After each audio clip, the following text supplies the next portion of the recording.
Bonjour mes amis, regardez ce que je vous propose, une petite série d'exercices. Alors, on se met d'accord tout de suite.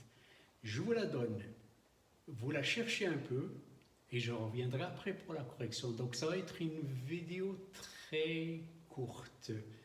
Exercice 1. Regardez ce que je vous propose, f de z égale 1 sur z, z moins 2 au carré. Et g de z, c'est exponentielle z divisé par z, z moins 3 à la puissance 3. Alors, le cercle qui est au milieu, celui qui est à l'intérieur, c'est gamma 1.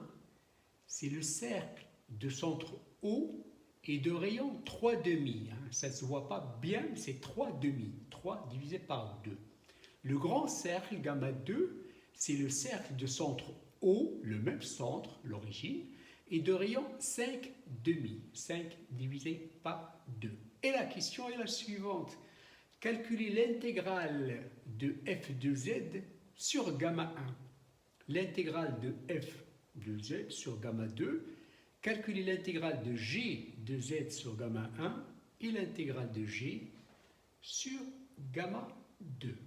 Alors, je vous rappelle rapidement ce qu'il faut faire.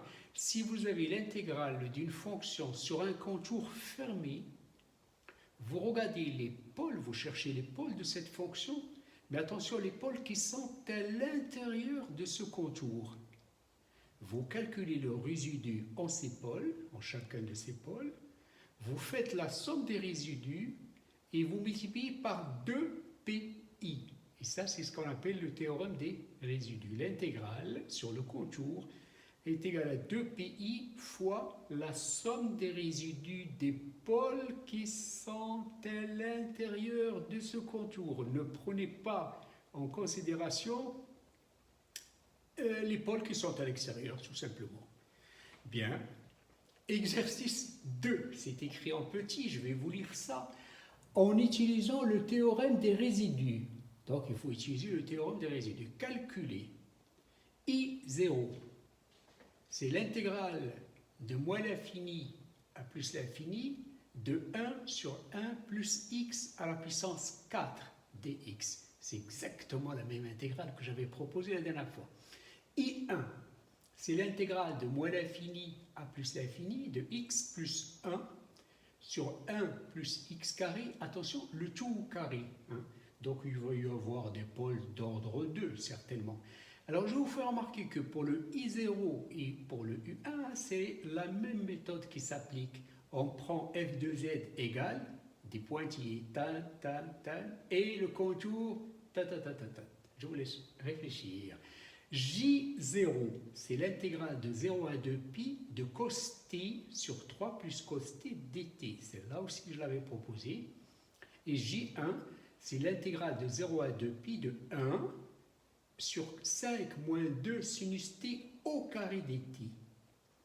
Alors, je vous rappelle un peu ce qu'il faut faire. On avait dit pour ce genre d'intégrale, on remplace le cos par 1 demi z plus 1 sur z, le sinus par 1 sur 2i, z moins 1 sur z, et puis on prend la fonction f de z égale... Et puis, quelque part, on multiplie par 1 sur iz. Donc, autrement dit, on divise par iz. Il faut revoir tout ça. K0, l'intégrale de moins l'infini à plus l'infini de exponentielle ix sur 1 plus x carré au carré dx. Ça, c'est une intégrale de type 3. Et le K1, bizarrement, on peut penser que le K1, c'est une intégrale de type 2, avec les cosinus. Attention, il y a un mélange de cos et de x, donc le K1, il faut le ramener à une intégrale avec l'exponentielle. Donc il faut voir le K1 comme étant la partie réelle de quelque chose avec l'exponentielle. Je vous laisse réfléchir. Et alors, s'il vous plaît, je vous demande de me proposer quelque chose pour la dernière. On n'a pas encore fait les intégrales avec le log. On n'a pas encore appliqué le théorème des résidus pour une intégrale qui comporte un log. Mais regardez ce que j'attends de vous. Qu'est-ce que vous aurez fait quand même pour une intégrale comme ça? Qu'est-ce que vous aurez proposé comme f de z et comme contour?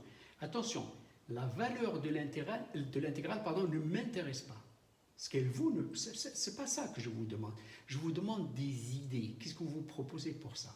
Bien, je vais m'arrêter, je vais vous laisser chercher et faites-moi signe, je reviendrai pour la correction. Mais j'attends. Allez, bon courage. À très bientôt.